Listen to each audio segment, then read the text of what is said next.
Welcome to the second episode of the Untitled podcast. Still haven't come up with a name. I've made it. You've made it. You've made one. I've made it onto your podcast. You've made it. You've made it onto the Untitled podcast. I had to rope in another one of my friends who I've known for like 9-10 years. Yep. Miss Sophie Wells from Select Developers. Sophie, thanks very much for coming on. You are so welcome. I think I invited myself on at some points. I'm coming on to your podcast. I think you did actually. You messaged me on Friday and was like, I just come off the golf course. Obviously outside of working hours. Oh, of course. Of course, it wasn't 12 o'clock in Dubai Hills. Shock. Tell you what, if you ever need a real estate agent, go to Dubai Hills. On a Friday on afternoon. a Friday 100%. afternoon into Duckhook. Because literally everyone was in there. It's so bad, isn't it? Well, work hard during the week, don't we? Yeah, true. I mean, you know what it's like to be an agent. Like when I do. met you 9 years ago, you were an agent at PH. Yeah, I was an agent for 2.5 years. I was an average agent. I'm very humble no, honestly, I am. I'm very humble in knowing my strengths and my weaknesses. And I was a good agent, but I would say I was like a buyer's agent. That was where I shined. But dealing with sellers and things like that, I really struggled with. So I was very, very average agent, and I'm much better at what I do now. Without blowing my own trumpet, honestly. I know my strengths, and it's definitely what I'm doing now.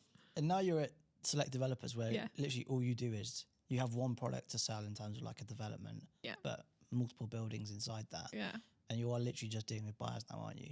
Yeah, pretty much. Yeah. So my job is essentially to know as many real estate agents as physically possible. Maybe I should go down Duckhook on a Friday afternoon. But no, that is essentially like, I do find like the role of a developer rep is almost a bit like glorified PR in a way. For sure, there's definitely some like, you need sales background, you need to understand the market and you need that. But there is such a big element when you're a rep for a developer and you're in the sales team. You just need to know as many agents as possible. As many agents in the market need to know that you are Sophie and you work at Select. And if you need a contact there, that's your girl. That's essentially the role of a developer, right? A developer rep. Yeah, because there's two ways that like we look at developers. Is like there's like the mass developers, like Bingatti, for example, where there is, I don't even know how many the reps there are. There's hundreds upon hundreds. Same as like Shoba. I think I get a call at least twice a week from one of those developers saying, I work for X developer. Do you need any help? It's like, no, I've already got someone. But with Select, it's different. There's maybe like 8 of you? 9 of you? I think there's 6 of us now, 6 or 7. Yeah, so it's very few. I mean, when I joined, there was probably, we were around that. We grew to around 15 and then we've stripped it back again. Which is, it is rare. It is rare to find that. I think so many developers now, like you say, 200-300 reps within the market, within the company, which again, we'll come on to it. It's like, I think what we wanted to discuss today is a lot about not necessarily even specific to Select. It's more like the role between brokers and developer reps, because it's such an integral like relationship that people overlook so much.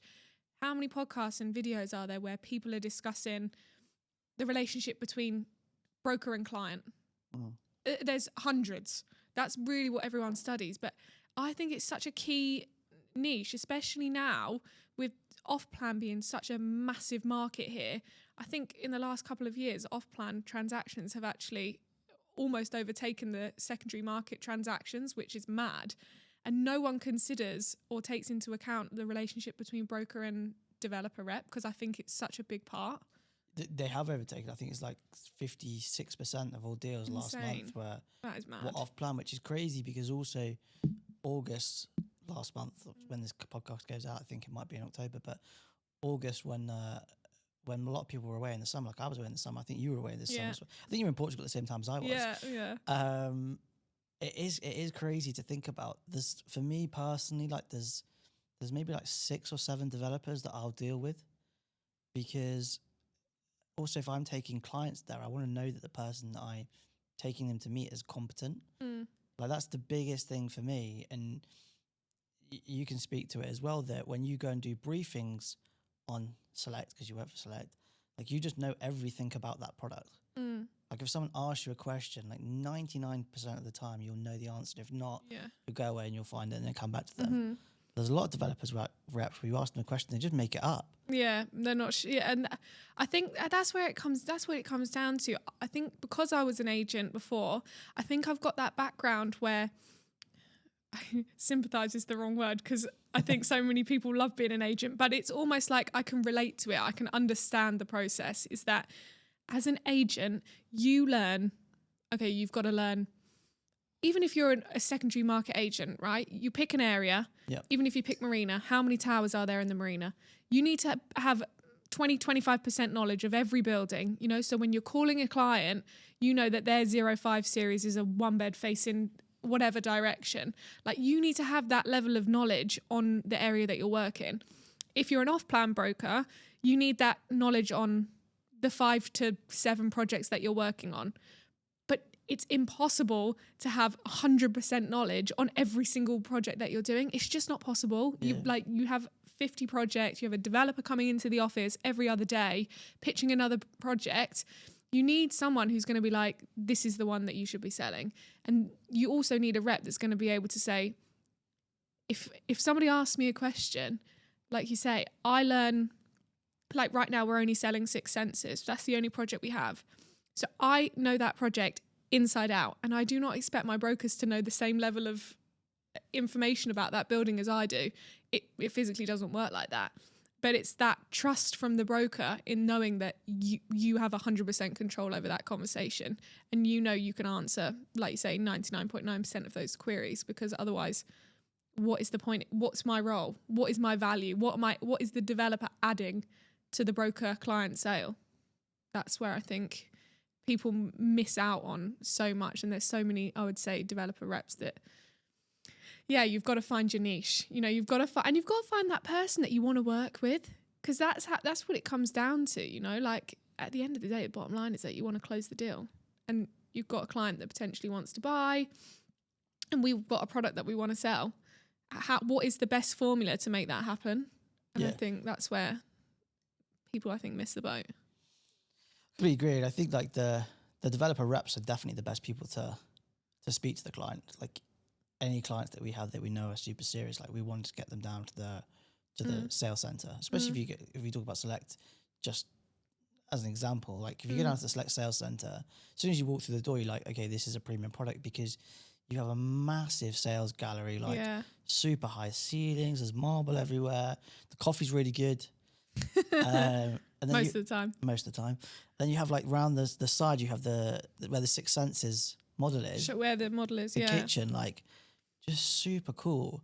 And actually, I'm gonna give you props now, because there's a difference between like going to like a mass market developer and going to a luxury developer, where you ask them where the marble's from, and like I still remember now that you telling me like Six Senses is all about locally sourced material, and all the flooring comes from Oman because it's close, and like you understand about why that has value. Whereas someone else will just be like, oh, it's got stone, and marble, and that you're supposed to just instantly understand that that's luxurious. Yeah. And they wouldn't know the difference between like a Calcutta marble and just like a normal marble. And I think that's a big difference between like a really good developer agent who can like get that across to clients, and just someone who's there just wanting to like sell. Yeah. And I think like you mentioned, obviously the difference between going to a mass market developer and potentially a more luxury developer, or maybe something that's a little bit more boutique, because I would say Select is a more boutique developer. We're not throwing out 15 projects a quarter. It doesn't happen like that. And how many developers are doing that? You know, there's a launch every 2 days, probably every day, to be honest. So for us, I go around to a few of the other developers' show centers or like sales suites, just to kind of see what kind of like buying process that their clients go down, like when they're going to the show, like the sales suite. And I was like shocked. It's carnage in some of them. And I'm like, how does it, like, if I was going to buy anything, maybe this is just a personal thing, but like if I was going to buy anything, even a 2-bed at 3 million, and I walked into one of those environments, I'd immediately be like, oh my God, no. And I would just turn around and walk out because there's just people everywhere. It's a bit chaotic. There's nowhere to park and it's just like, there's no appointment, nowhere to sit, no coffee. It's just, I don't know how anyone can spend upwards of $500,000 in a fish market environment. It blows my mind. No, but honestly, at times it can be. And I'm like, how is anyone doing this? We'll clip that. Yeah. No, I agree though. Like sometimes when I go in, obviously we can't mention names, but I go into their developments and I'm like, if I brought a client here and I wanted to have a meeting with a client about potentially buying like 3 or 4 units, there's nowhere to sit. I remember actually being in one of them where there was like a roped off area. People probably might know the way to describe this, but where it is, but at least I'm not going to say their name. It's basically a roped off area and there's like food and coffee in that bit. And I was there with a client and I went to walk into it and the security guard stopped me and was like, no, you can't go in there. I was like, yeah, but I'm with a client. Like there's no offices. I want to sit here.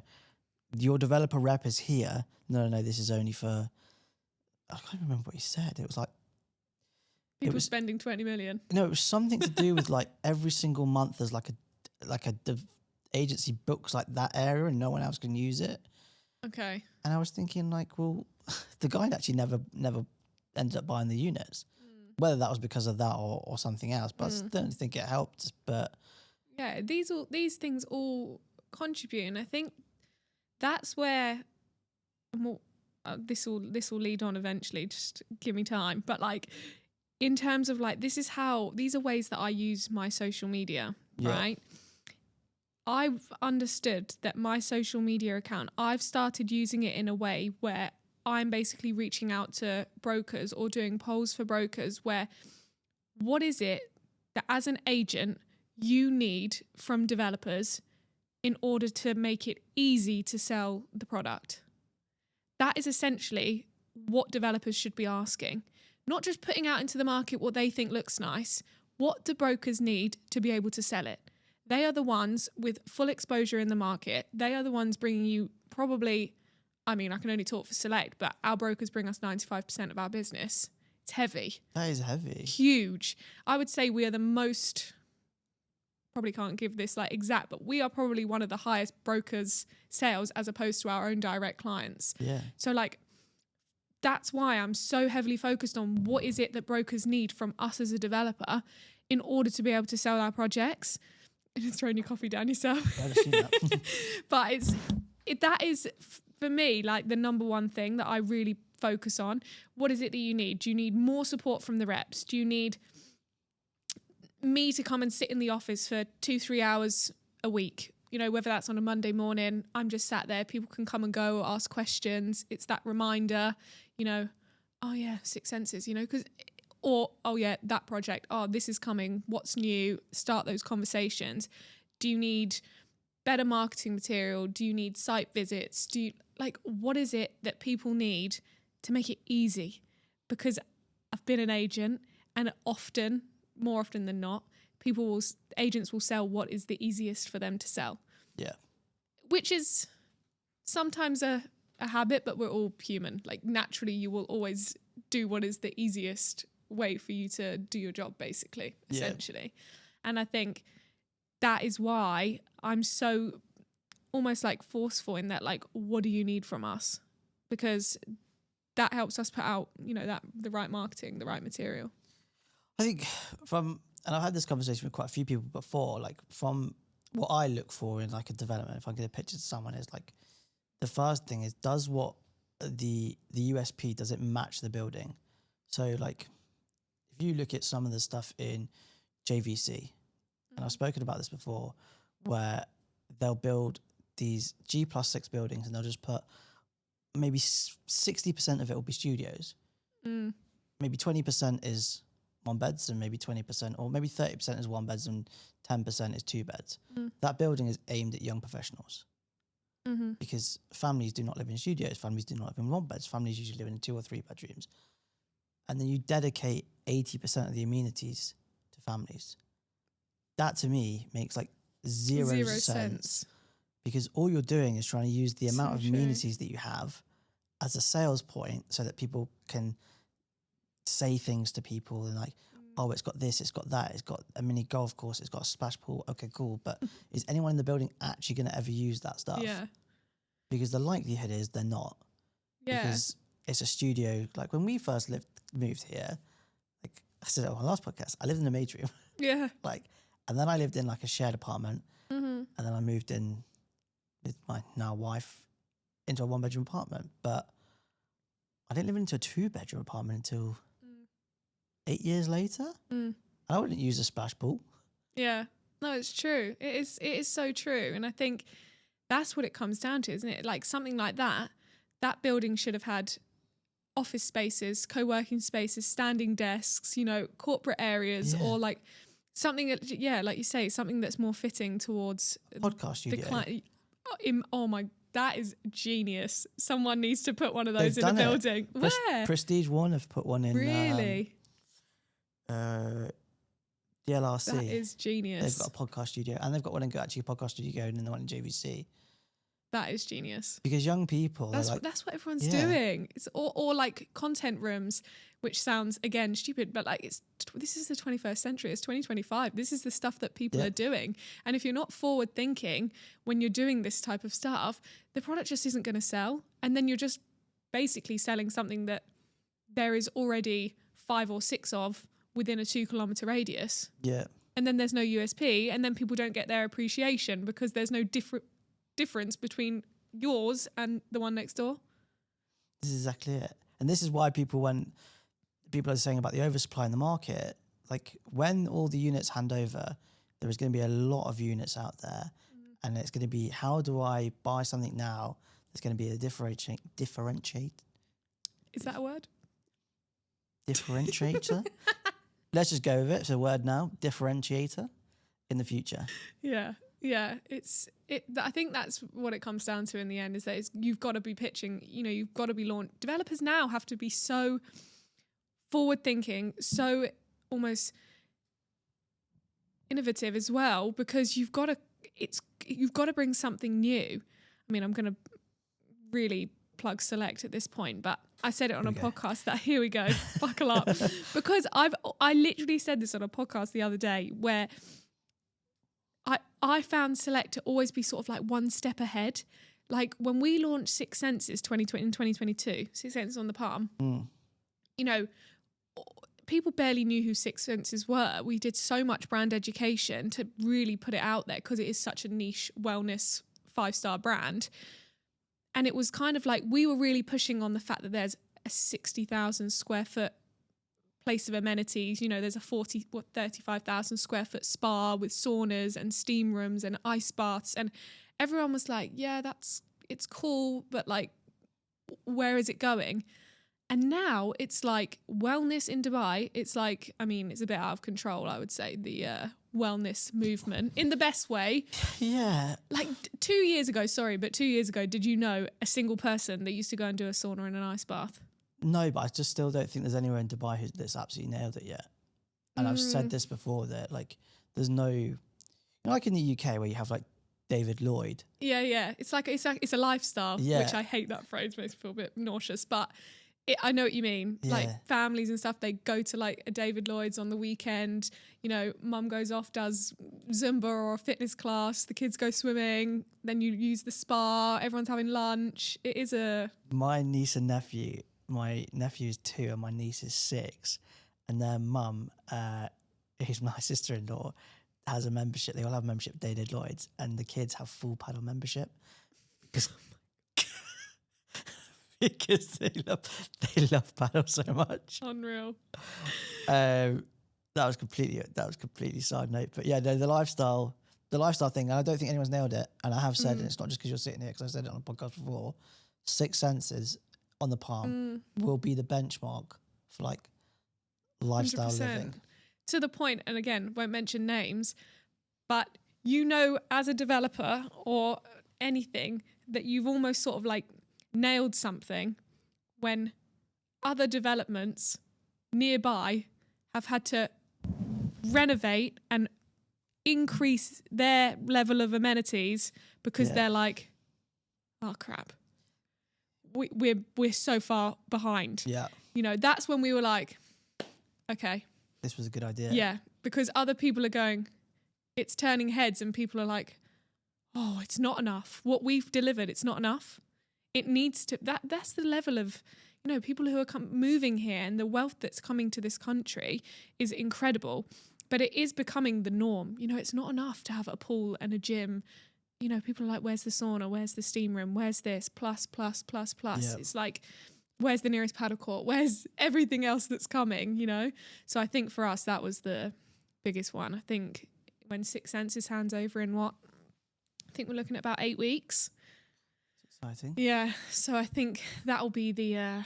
we're going to have an office space to work from. So I'll be selling Six Senses Marina from Six Senses Palm. That's and I don't think there's a better place to sell it from than the same place. When the last time I sold a Six Senses Dubai Marina, I think I said to the clients at the time, I was like, buy now before Palm opens, because once Palm opens, like, it's all not eyes on. Yeah, it's not unusual for a luxury development to not sell out instantly either. Like, no. We get that all the time. You know, why is it not sold out then? There is a very small pool of people with 20 plus million dirhams. Yeah.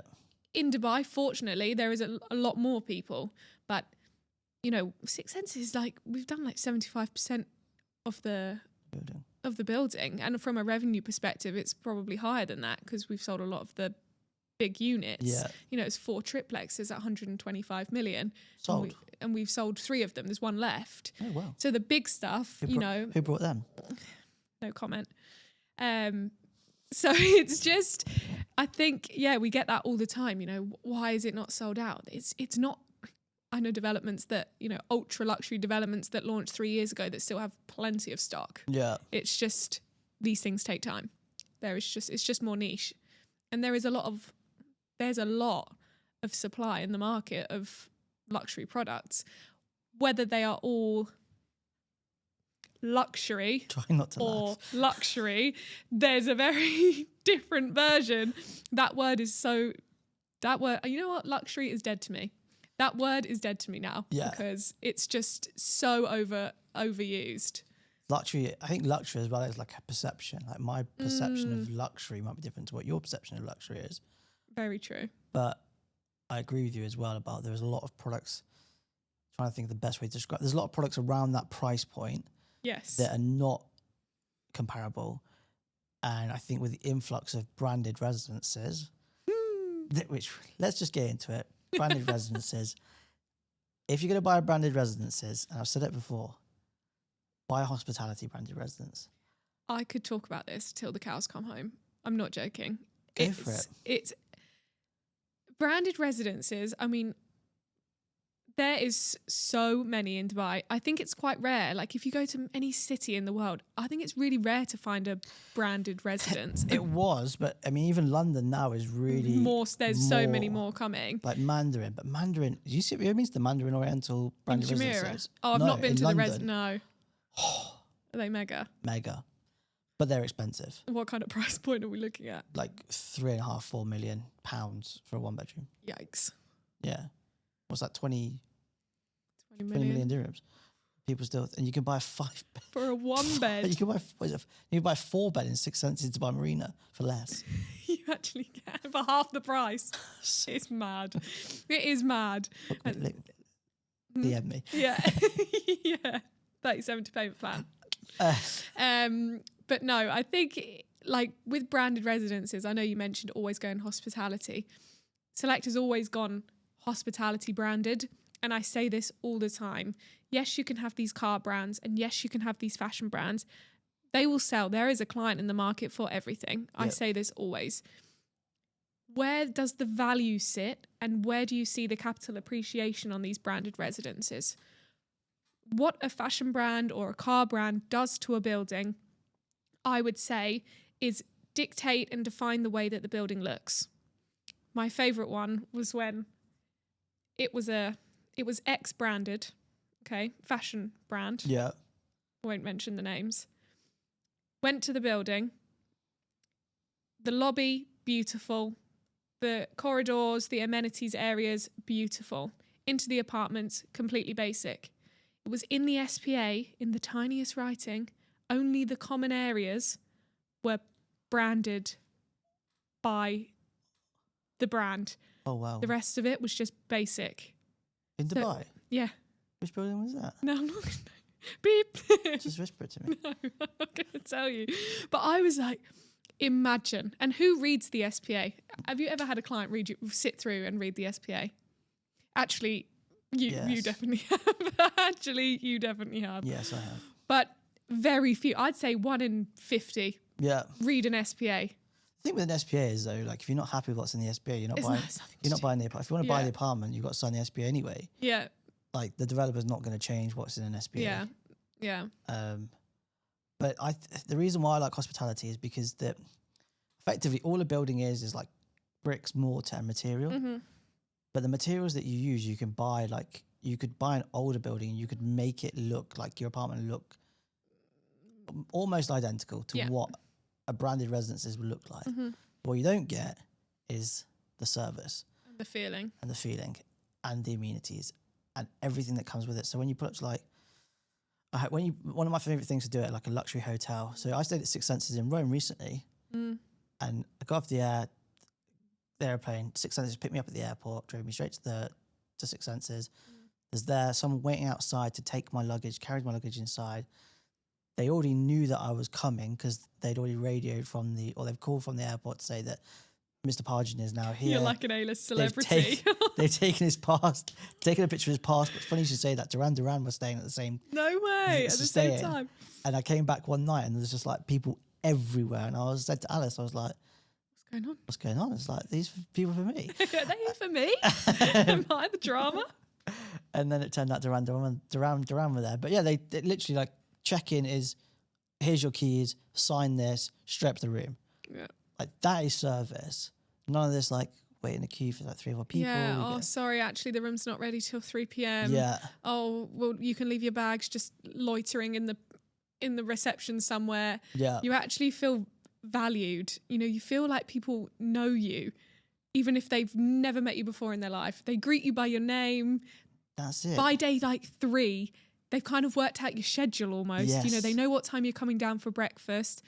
You know, what time do you need the car? Do you want us to book your dinner reservation? Like they work it out because they're 5-star hospitality trained. Mm-hmm. These aren't random, you know, people who are not trained in anything. You know, you walk into a basic apartment building, you barely even make eye contact with the guy on reception. Guy, girl, let's not discriminate, on reception. You walk straight past, you know, no communication whatsoever. You don't know anyone. Yeah. Whereas if you're walking into your own residence in a hospitality, the way you're greeted is just like night and day. Yeah. You know, they literally know your name, the wife's name, the kids' names. You know, it's a completely different ball game. You're not at home to take a package, leave it at reception. As soon as you come back, they'll probably leave it outside your door for you, or they'll call you and say, hey, like someone's delivered something, do you want me to bring it up to the apartment? Like everything. There's a much bigger difference between something that's managed by hospitality and something that they've just put there. Slapped a name on it and hope for a 20% value, which does happen. It does happen. And there's a big risk attached to that as well, especially if you've got a brand that was, for argument's sake, not mentioning any names here, a football team. Go on, name them. Go on. So if there's a football team and they are currently... Did they lose this weekend? Yeah, they did lose this weekend. This could go out any time and that would still be valid. Oh, wow. Sorry. Throwing real shade at them. Sorry. They're currently in the Premier League. I mean, the way they're playing this at the minute... They'll probably stay in the Premier League. They might not be in the Premier League next year. And then you've got a branded residences that's branded by a championship football team. Does that carry the same weight as a Premier League football team? No way. No. So why are you taking that risk and buying an apartment in there? It is a bit bold. It is bold. And I think the same thing can apply with a brand. Yeah. If, you know, yes, right now that brand is extremely popular and everybody's wearing it or everybody's driving it. Yeah. But in 5 years' time... Who knows? Who knows? Are you going to take something that's got 20, 30 years... Even, I mean, if you look at like some of the things like we've mentioned Six Senses a lot, but if you look at Ritz, if you look at Four Seasons, if you look at Jumeirah, any of these giant hospitality names. Yeah. How long have they been at that level in the market? Years. Yeah. Years. And almost faultlessly. And I think that's where you've got to, if you're taking, you've got to be a visionary to buy off plan anyway. Yeah. That's how you're going to capitalize, make the most money. That's how people who buy off plan arguably make the most money. They are visionaries. That is literally what they do. Yeah. So you've got to do that anyway. Why then go for a brand where you're on the fence about it, or the world can be a bit on the fence about it as it is? Why don't you go for something that's got a lot more solidarity between it? 100%. And tie up way less capital. Yeah. Because if you're going to put down 30% on development or 40% on development, you're in for that 40% and that's it. Whereas there's other developments out there where they're going to just put a name on it and they're tying up 70% of the capital. And then they've got agents saying you can resell it. But realistically, you can't before handover. Because for someone to tie up 60% of capital does not look like a good investment if you as the original purchaser has already realised profit.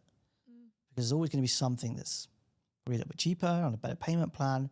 And then that's why when people are buying in the secondary resale market, that's like something people really need to think about. How much capital am I going to have to tie up? And is someone going to want to buy this off me if they have to tie up another chunk of capital plus the premium, plus his premium, plus fees, plus everything? Yeah. That's when the toss up, that's what it comes down to in the end. I would say it's a big USP for Select, but even when you look at other developers, even if I've considered buying something off plan, if I'm tossing up between putting down 80%, so a payment plan that's 80-20, well, then you start considering, then you're not considering you're not comparing it against other off-plan developments. You're thinking, well, I could just buy something ready and start making money back on it now. Yeah. Then that's when I start thinking, well, where's the value in buying the off-plan? I think that about the 80-20 stuff and the 70-30 stuff, that I could make 6% a year in rental net for 3 years. And then also in the end of the 3 years, the property price has still gone up. Because, off plan goes up exponentially, but the real money is made. I think I seen you do a video the other day. The real money is made in off plan is on these small, like 30-40% down, and the premium, because it's the return on capital that you get. So if I put down 80% and then the property price goes up 10%, I'm going to try and do the maths really quickly in my head. I'd actually probably made like 13-14% as a return on my capital. But I could have rented it out for 3 years in the meantime and made 18%. 6% a year, yeah. So it doesn't really make a lot of sense. Yeah. If I put down 30% and the property price goes up 10%, or put down 40%. You're talking about completely different percentage like numbers. 25% return. 2x in, at times you can 2-3x your money the capital that you've put in. I think my question then from a developer point of view, Select are very much 30-70, 40-60, but if I'm asking that question from any other developer perspective, are you then saying that all developers should be selling on 30-70, 40-60? Why is it that developers then sell on these 80-20, 70-30? Is it because they need the money? Because they can. That's the simple answer. It's because they can. Because the developer will usually work on like about 60 to 65% is their cost, and the rest of it is just pure profit. So by the time they've taken 60% in, that development's signed, sealed, delivered. All right, profits now locked in. We've paid all the contractors, we've paid all the architects, all the land's being paid for, etc., etc., etc. In a year and a half is when we now realise our profit, and let's go on the next one. That's why they lock it in. And I think that leads me on to sort of like, I think, are the developers that are offering these 80-20, I've seen 90-10 recently, which almost blew my mind. Basically almost you're paying 100% of the property almost for sand. It just blows my mind. But I don't understand, but maybe that's just me. But again, maybe because they're a large name developer and they know that that's in a key area and that's going to sell. So you want it, you're going to have to take it like this. Are these all ways where, these 90-10 options say, is this where developers can potentially go wrong and almost not ruin relationships with their brokers, but off-put the brokers from selling their product? Do you know, if you know, would that put you off selling that project? It wouldn't put me off. I think it's an education piece for the client to say that if you're going to buy this, yes, you're buying a very, very secure investment. It's effectively like, I don't think you can say it's like buying a bond, because obviously it's not insured by like a government or a World Bank or something. But effectively that developer that has the 80-20 or the 70-30 or the 90-10 or whatever it is, they've just got such a big track record of delivering product, and that product's being very, very healthy in the resale market. And yes, you're going to tie up a lot of capital, but in the future, you're going to have a really saleable asset. So as long as people aren't buying them and thinking they can flip them with the expectation that it's going to go up exponentially 30-40%, then I think it's fine. Like I would still sell it.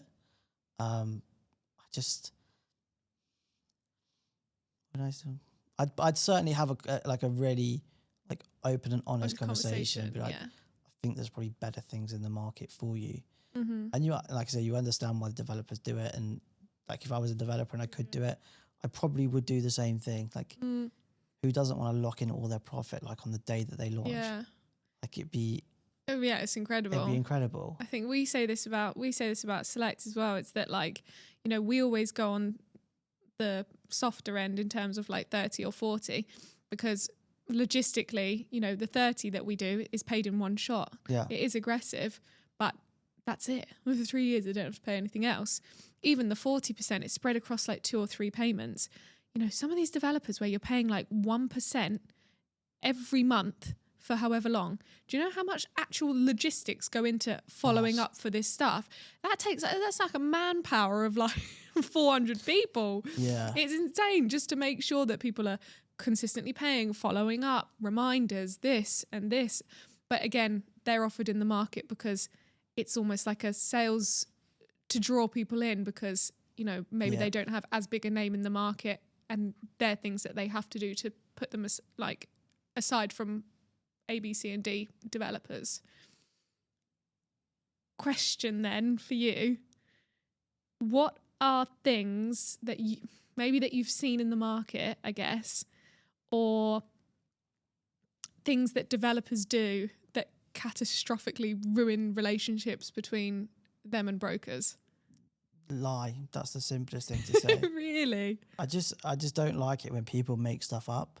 Like, I'd rather someone just say, I don't know the answer to that question, I'll come back to you, than just barefaced lie. And I've had it in meetings before in the office. You know, when developers come in, they do the pitch, and they go into this big spiel, and I don't necessarily blame the individual. Sometimes I blame like the people that they're working for. And I'll give an example without using a name that. We should do one of these where we can just name all the names. It was a smaller developer that is linked to a hospitality brand. Okay. And the hospitality brand, I'm a member of the hospitality brand.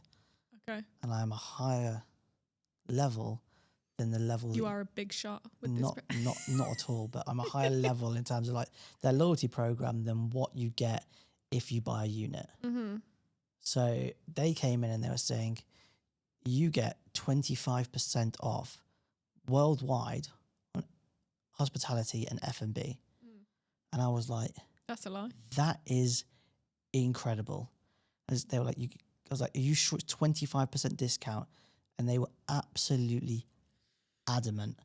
And I was like, I don't personally think that's right. But if you're saying that it is, who am I to... Yeah. Anyway, they went away, and I was looking on the app, and I was like, it's not 25% off. It's you get 25% more points. Such a big difference. Such a big difference. And it's like... Oh, that's tip of the iceberg as well. And that's just one example. Yeah. Then people lying about square footage and like units, other units that are in the area, or making comparables to like the prices in 2021. Yeah, I mean, clutching at straws. Yeah, really clutching at straws. Okay, so lying. Taking profit out the deal. In what way? Me and Pete spoke about this last time, that when you're buying off plan, there has to be something like I'd call it the opportunity cost. So like if I use my money today, what could I use my money for if I brought something else? And like, what is the opportunity cost? And I always think the property of off-plan property should be priced lower than the secondary market, because the way that you build brand loyalty is that if you're selling primarily to investors, is the investor needs to make money. Yeah. So if something is 2,000 dirhams per square foot in the open market, the developer should usually sell it at like 1,800 dirhams per square foot. And that difference is for their investor. Is for the investor. And then you get the push from the rest of the market, and gradually over the next 3 years, the property price should increase. And the developer's still making money. What a developer's doing at the moment is a lot of developers are just taking the profit for themselves. And in 2 years' time, when it hands over, it's going to be exactly the same price as the secondary market. And that's I agree with that. I do agree with that. It's a big one. That's a big one. That's immediately how you lose. I know you mentioned brand loyalty, but that's immediately how you lose your repeat clients. And we see it a lot. I see it a lot here.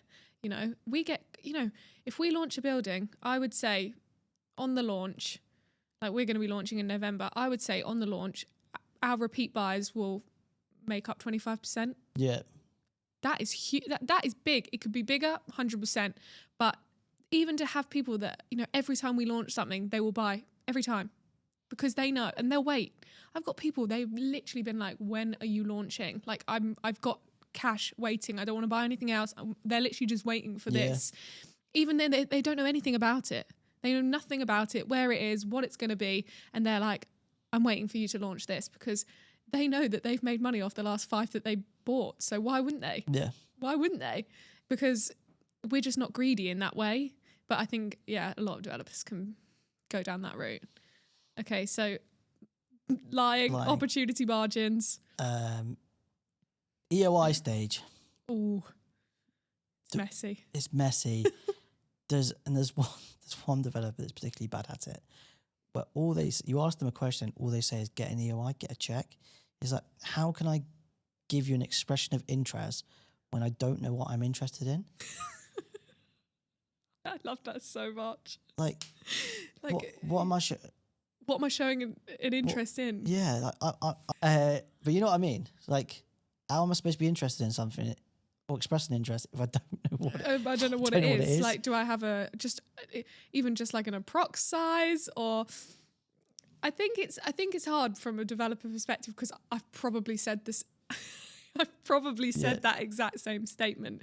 And I think we just get to the point where it's like, maybe in the lower end launches, like I haven't had that for a while, but when we were launching like the Edge and the Nautica and stuff like that, we had more checks and more EOIs than units. So the more questions somebody was asking, I was like, I haven't got time for this. Yeah. I really like, I just had like, I don't care, I'm going to sell them anyway. No. No, it's hard. It is at times. I know I am guilty of it at times, where it's just kind of like, we had at one point, I think we had like 700 checks for 400 units. Wow. And it was like the first time where we didn't have enough units for the number of checks that we had. And it was the first time I had to let people down. Yeah. And obviously as a developer, that's like, on one side, like, that is such an incredible feeling that we've managed to, we had more demand than supply, that's where you want to be. But at the same time, I felt like I'd really let brokers down, but I was just so like cornered into like, this is all I have. I cannot do any more. So a lot of the time we were like, just give me an EOI and I'll see what I can do. But I think that's good to know, so that we obviously need to be more armed with, I think developers need to not go out to the market until they have enough information to have a proper conversation with, because otherwise you're building hype over something and that you don't actually have all the details on, and that's where the chaos starts. Because or he knows more than me, or that you've given that agent more information than I have. They said it's 500 square foot, and I'm like, I didn't tell anyone anything. Yeah, I haven't said anything. They've just made that up. Yeah, we've had an agency this week, because our next launch is going to be in Design District, right? We had an agent this week. I don't even know the plot. I have no idea which plot it is. I know roughly, but I actually, God's honest truth, I have no idea. I've had an agent do a full video online telling people the payment plan, telling people it's exactly this plot, the number of, and I'm like, what are you doing? Like, you're basing that off nothing, like zero information. But so then we face that challenge. So it's like, we don't give too much away because then we don't want the likes of that happening. But then we know from, like, I know from your angle, it's like, I need the bare minimum to at least have a conversation with my clients to build that interest. Yeah. So I get that side of things. Then the final one, unit allocation. It's so stressful. I wish that they just, I get what I understand, and you've just explained it perfectly about like you have too many EOIs for the actual amount of units you have, but I wish you could put down EOIs for specific units. We do that. Yeah, you guys do that. But a lot of people do. A lot of people. Okay. Because that is frustrating, because you get to maybe you have like a super complicated booking system, or you have like an app and you log on and then you get like 10 minutes and you click on a unit and it's gone, and then there's Yeah, I think I see that one a lot. Is that like the booking system is like online, and it's just like you click on something and it's gone, and you're like, this makes no sense. And then there's like somebody sitting next to you picks up like 5 units, and you're like, where is the math? Is not mathing. How does this actually add up? I don't know. So it's a bit I think all developers can be guilty of a messy unit allocation process. Yes. I don't think I know any developer that has got it 100% nailed down. No. And I don't know what, do you? I don't know what can be done to really streamline it. Yeah. Someone will figure out one day, maybe with AI or something. AI, yeah. AI, say AI, buzzword, isn't it? Let me flip it back on you. Oh God. What do agents, how can we help developer brokers in the market? Like, what do you need from agents, and then what do agents do that you absolutely detest? Go for the positives first. Really? Oh, go for the negatives. And then we'll finish on the high. Yeah. Okay, so negatives. Oh, I say I could be here all day. I mean, we've got 5 minutes. Fortunately, because I've been with Select for such a long time, I have such an unbelievable broker network. That is the God's honest truth. I can be a little bit fussy, and I have brokers who, you know, they'll support. I have brokers where I'm like, okay, I've got this unit. I know it's really good. Or I've got like, I need to hit a target, or they need something. And I can ring them and be like, listen, I really need your support on something. Can you help me sell this unit? No questions asked. No questions asked. Within a week, sold. That is incredible. So I can be a little bit fussy with my brokers that I deal with now. You know, I only deal with people that value my time. So I would say brokers can often, and I get it, clients can let you down last minute and timings change, but be transparent. You know, my time is as valuable as yours. So, you know, being on time for meetings, and people just sort of roll into the sales suite, no appointment, and expect me to just drop everything that I'm doing and just be with them 100%. It's very difficult. It's super difficult. So like booking appointments, valuing our time as much as their own. I would say, brief me on the client, please. My God, I make it like I will almost got to a point where I refuse to meet with a broker or a client unless they've given me every single thing that they know about that client. And my agents feel like, or agents that I work with feel like they can do that with me because I've worked with them for a long time and they trust me. But it makes my job almost impossible if I don't know a single thing about that client before I meet them. It's impossible. Yeah. You know, if you're coming in and you've already met that client 2 or 3 times, or even if you've just had a phone call with them, you should at least know their flipping name. Because honestly, I have, it's really bad, but I have people that don't even know their client's name half the time. Nationality of the client, because I do think it has a lot of bearings on, you know, maybe how they handle business or anything. Their buying pattern, you know, what they've bought before, what they've got coming up, what have they sold, what have you sold them? That's always if you've sold to them in the past, I think they trust you a lot more than somebody that they're just meeting for the first time. You know, their financials, how quickly they're willing to make a decision, what have they seen before, what are you seeing after you've been to me, all of these things. Unless I have that information, I am almost at the point where I'm like, I won't meet the client. I won't meet you or the client, because help me help you. Yeah. Like I always say this and it's really cringy, but the developer rep should complete the broker client or the broker relationship. It's not a competition. And that's where developers do go wrong, because they compete with their agents. It's not a competition. Your agents are your bread and butter. We need support in the bad times or the tough times as well as the good. You know, in 2021, 2022, Peninsula, if we launched anything, I felt like I wasn't doing sales anymore. It was literally like I was an accountant. I was just taking checks. Yeah. You know, we valued our agents then, but then in like the quieter times, or when we've got projects where it takes real sales, you know, each meeting for Six Senses takes, I mean, when we sold to your client, how it was 3 hours on the weekend and then again on another day, you know, that's minimal. I think we did 3 meetings in 4 days, and each one was like 2 or 3 hours 3 hours long. And every meeting is like that. So it's that we support our agents in the slow times and the fast times. And I think we just want that support back. I think that's how it works. You know, when we've got a project which, you know, we can sell without even thinking about, you know, we will always support our agents. But when we've got something that, you know, potentially needs a bit more work and you really need to understand how to sell it, you know, a lot of the time people are like, nah, don't fancy that. Yeah. And then when the times are good and they need 4 units, then everything comes back and then they're begging for the attention. And it's like, but we've had agents that have stayed consistent with us for so long, and that's how business relationships are sustained. So I think they're my key ones. You know, transparency with your client. I know it's hard as an agent, like to relinquish control a bit to the developer rep, but that's the only way it's going to work. If you just let go a little bit and allow them to have that communication with the client, because it's very hard for me to connect with a client directly and sell to them when there's like a agent buffer sort of in the middle.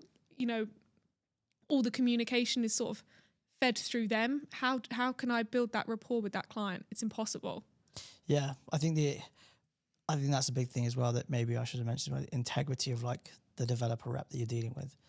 Like I remember when I brought probably my biggest client to the sales gallery, and like, you have his number.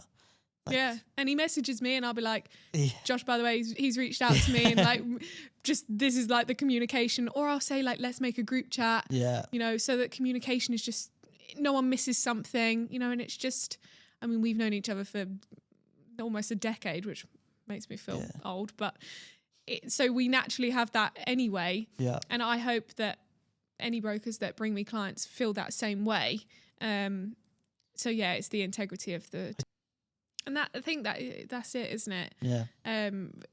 Where it, like I said at the beginning, it is such an integral part of the relationship. And I think so many developers and developer reps get it wrong. Yeah. And it is a glorified PR. And essentially we need to understand how each other works, because otherwise it just doesn't match up.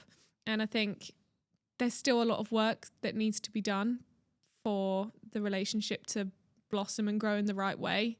I think some of the best off-plan agents, or the best agents that I know, because some agents that I know, you know, they only do secondary and they close the odd off-plan deal, but they have really, really strong relationships with their developers. Like, when I know I've hit the jackpot is number one, when you feel like you can give that client my number and know that, you know, 100% like your commission is safe. And also, if I have agents where they'll be like, I'm sending my client, I can't be there, please can you support them? Of course I can. Yeah. Like, if you trust me that like, wow, that for me is like that's incredible. And I think there's very few developers where you could do that, you know. So yeah, it benefits everyone though. I was like, where I'm from in Nottingham, we were saying like, if everyone's got a drink out of it, then like everyone's winning. But like, I obviously get paid a commission if a client of mine buys in Six Senses, and you obviously get a commission. So it's like, Everyone's winning. why would everyone not be doing everything that they can? And I think there is something about Dubai and in the real estate market where everyone tries to like claw everything and be like, it's mine. It can be a bit greedy. What's the Finding Nemo when the seagulls and they're all going like mine. Yeah, someone gets wind of a client, and it's actually funny because I've got on my phone I've got like 4,500 agents on my phone, right? Wow. I can tell when a client has reached out to or responded to a lead on something because I will get 4 or 5 agents asking me the exact same question for the exact same requirements about almost in the same minute. And it just makes me laugh. And I'm like, oh, you're all dealing with the same client and you don't know. It's like, oh, it's awkward. But yeah. What's the best thing you can buy at the minute in Six Senses? Ooh. Is this our finishing question? Yeah, that's Best thing you can buy in Six Senses. A low floor, half floor penthouse at, I'm working on it at the minute, but it's 59th floor. So mid floor. Oh, yeah, it's 110 floors. 122. Yeah. Yeah. 18.7 million, which sounds a lot, and it is a lot. Not saying it isn't. But on a 30/70 payment plan, I mean, and it's 5,200 square foot. You are looking at buying in at like 3,300 dirham a square foot with a potential exit of, I would say, overly conservative 4,500 a square foot. I think you could probably get to about 5,000 a square foot. Yeah, when I comped Mr. C in downtown, which if you've ever seen anything I do on social media, I just bang on about all the time about how much I love that building. I do like Mr. C. It's just so nice. There's loads of stuff going around about Cipriani Ballroom as well in New York at the minute, which is really helping things. When I comped Mr. C, I think I comped it at like 5,200 as the exit price. And it was based on like one Zabeel. Yep. Address hotels. Probably Il Primo's. Il Primo. Yeah. Mercedes-Benz. Yeah. Baccarat.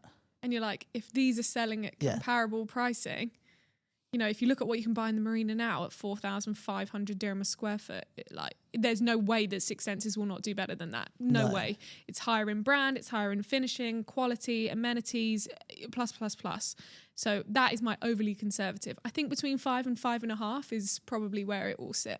What's Jumeirah Living doing? That's another one of yours, isn't it? Jumeirah Living Marina Gate, yeah, just over 4. Just under. Between 3.9 and 4.1 per square foot. Even if it goes to 4,000 dirhams per square foot. I mean, the return on capital is a bit mental, really. Yeah. So that would be my, that's my go-to. That's my number 1 unit at the minute. That'll be my next. Would they do a discount for an old friend? Probably not. So don't do discounts. I've met George. Yeah, you've met George. He would love that. He would love that on the podcast as well. He's like, we price fairly, which we do. It is quite true, yeah. So yeah. Well, thank you very much for coming on, Sophie. No, thanks for having me. It's been a pleasure talking to you today. And you.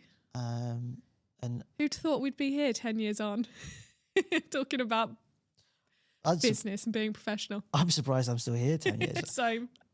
Sometimes I think about it and I'm like, how on earth have I been here for this long? But how did I make it through those nights in Mahiki? How did I ever get home? Oh my God, that place. R.I.P. Mahiki. Oh, R.I.P. But yeah, thank you. I appreciate it. You're welcome. Thank you for coming.